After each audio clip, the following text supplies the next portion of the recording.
ever since I found you, I have been able to pay more attention to my thoughts and put attention on the good things. So I've been able to, if I think of something and I feel bad, I stop thinking about it and I think about something that makes me feel good. And I've been able to do that with my family, my business, my husband, all of those things. So you're discovering what your broader perspective, who the larger, more dominant you feels about all of those things. Right. Yes. Right. So I've been able to do that. Now, I haven't been able to do that when it comes to money, abundance, and that kind of thing. I even caught myself one time looking at my son and thinking, God, what a wonderful life I have. I have a beautiful son, a beautiful daughter, wonderful husband. If I just had more money, and that's when it hit me. I was like, well, I'm looking at money from the lack aspect of it. And that's sort of logical, isn't it? Isn't it logical that with all of this ability to see and smell and hear and taste and touch and observe your physical environment, isn't it logical that if you don't have as much money as you want, that you would notice it? Isn't that logical? Right.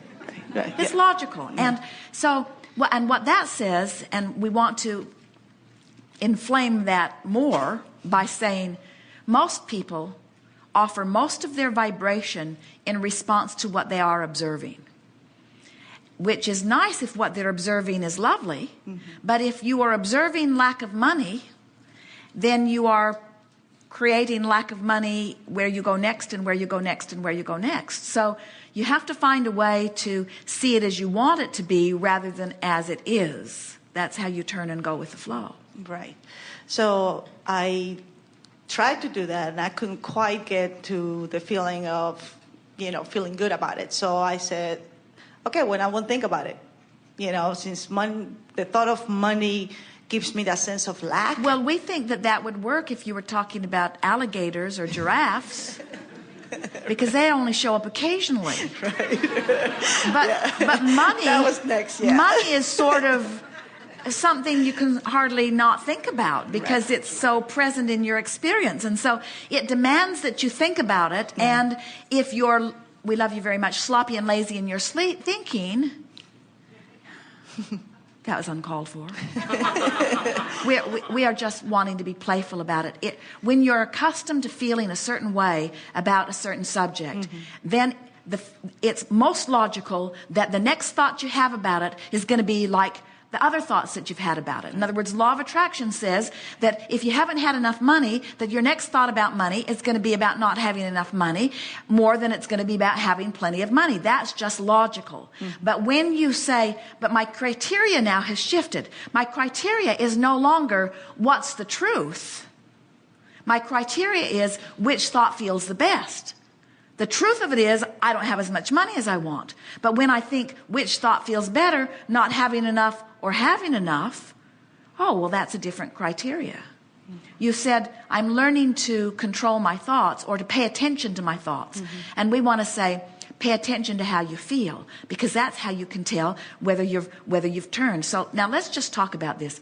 We want you to isolate the subject of money, abundance, dollars, things that you can buy with dollars, and we want you to just talk about those things in a sort of stream to us. Just let it roll out of you, not trying to make anything happen. Just talk about dollars in relationship to filling your car up, in terms of giving your kids money, in terms of buying the things that you want for yourself, in terms of your house. In other words, just talk about money, money, money, money, money with us for a little bit. And we want to just playfully show you which way you're going in the stream as you talk about it. And don't try to make it the way you think we want you to make it.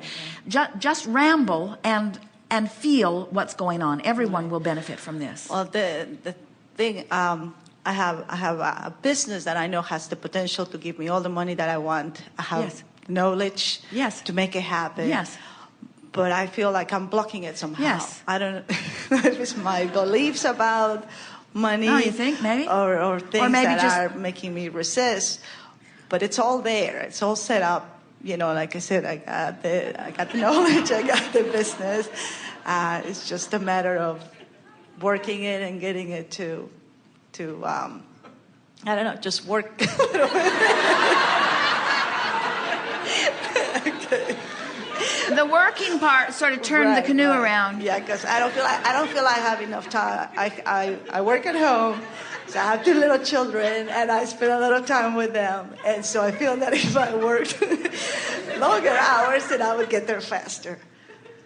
But okay, let's go back. All right, now talk about money other than in relationship to the business. Now, there's just talk about money in general. Mm-hmm. So you're leaving. I'm getting up in the morning.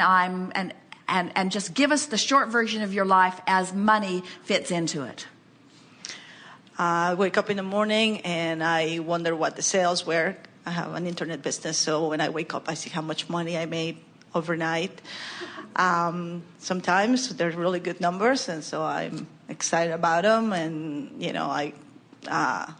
I believe again that it can happen, but I'm always afraid to look at the numbers because I'm always afraid. We almost turned around, but we could feel that coming. It seems like no matter how good one day is, immediately I'm afraid of the next day to see if it's going to be another good day. Now, is there anything that you can talk about besides your business relative to money? In other words, we've already established that that's in the toilet. Right. Talk to us about money, and because the business is about more than the money, but the money's a big part of it, and you're wanting, and you see money flowing from that. But talk to us about, so what's your day like other than that? So talk to us about how. So you go to the grocery store. I don't feel during my day. I don't feel a lack of money. Whenever I want something, I buy it. For example.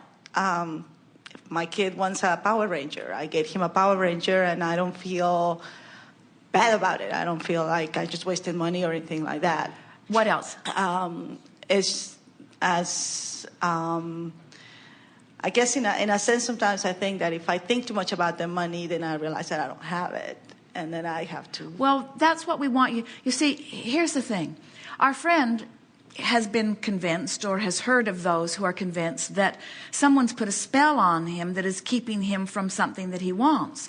And we're wanting to demonstrate that this is how the spell gets put on you, and that you just keep it going by just saying the things you've always said instead of saying the things that feel better. And what we want to impress upon you is that you can get up and you can look at the reality of the internet sales, and you can let whatever happened in the night set the course for how you feel, or you can sit at your table over something nice to drink and imagine how lovely it is as your business is getting better and better and better. In other words, you can set the course of your thoughts, or you can follow the course that you've already set. So what we were wanting to extract from you is something like, so I get up and I realize that I'm on my way and I'm going to take the kids, and everybody gets in the car, and I stand there and I feel appreciation for this nice vehicle that we have. And it's so nice that we have air conditioning and a comfortable place for everyone to sit. And I can't help but notice the abundance of my life, not only in the beauty of my children, but in the way that we are living. We live a very nice lifestyle.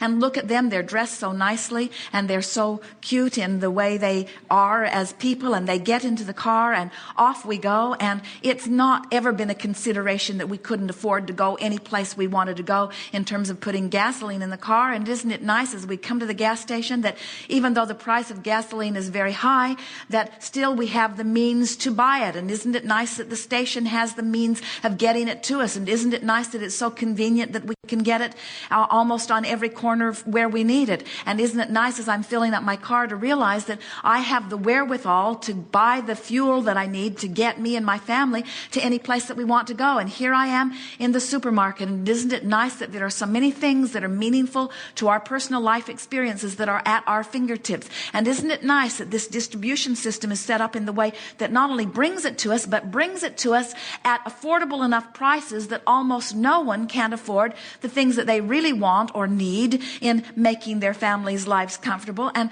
I, of all the people that I know, certainly have the ability to put whatever I'm wanting in this shopping cart. And isn't it nice how much abundance is showing up in my life in every way? And then you go home and you're putting your groceries away, and you're appreciating your refrigerator, and you're appreciating your pantry, and you're appreciating all of the things of your lovely house. You go into into your clothes closet and you look at all of those beautiful things that you've chosen carefully and selectively and been able to afford it. And so you are just amplifying the abundance through your appreciation. Now, every step along the way there, you could have gone this way or this way. You could have grumbled as you got into the car that it's time for a new one, and wouldn't it be nice if you could afford it, and how uncomfortable it is that this one's sort of getting past its prime, and I don't want to put myself in a uncomfortable position by extending ourselves before my business takes off, which, by the way, it hasn't done. And or you can, in other words, you have those options right then and there as you're filling your tank up. You can stand there and feel appreciation that the gasoline is there and that you have the means to pay it, or you can watch the dials going as you're realizing that one dial's going really, really fast and that other dial's going really, really slow. In other words, you have so many options in every moment of your day to turn with the flow or against it. And with the flow you turn with the flow as you understand that everything that you've been asking for has been answered, and there's this huge flow that's coming. And we can feel that what this question is really about, you don't know this quite yet. We're going to tell it to you now, and in a month or so, it will hit you. That from a visceral, I really get this standpoint, that your discomfort is not about the money, and it's not even about the business seeming to take off slower than you want it to. It's about, on some level, you recognize that you've asked for so much more than you're letting yourself have. It's that feeling of not letting me complete me, not letting myself get up to speed with the potential that my life has carved out for me. And the reason that you're not doing it is because you're like almost everybody else, and that you're stuck in some patterns of thought that just aren't serving you. But now you know too much. You see, we've sort of ruined you. Yeah, that's it. Because now you can never be comfortable again in a negative thought. I know that's you a know bad too thought. much. Yes, you know too much. In other words, once you know what going with the flow is, when you don't go with the flow, that was what Esther's basic problem was with this stone. She was so mad at herself because she knows very well what she's doing. She could see the evidence of it all around her as people she loves were fleeing off into the bushes. No one wanted to be anywhere near her. In other words, she knew, and yet voodoo had her. We're not kidding. The thought was so compelling, it was as if someone else was controlling her mind, you see.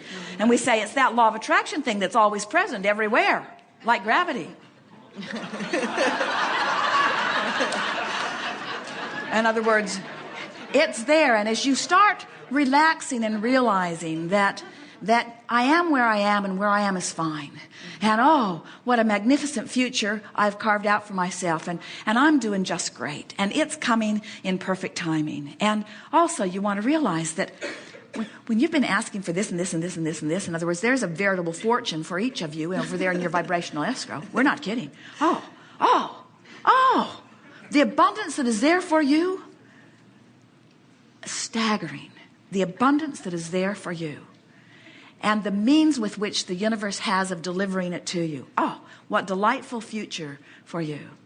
And as you feel that anticipation, and then you're satisfied where you are and eager for more, proud of yourself for what you've launched, and proud of yourself for what you know, and proud of yourself for what you feel, and proud of yourself for reaching for the thought that feels a little better and the thought that feels a little better.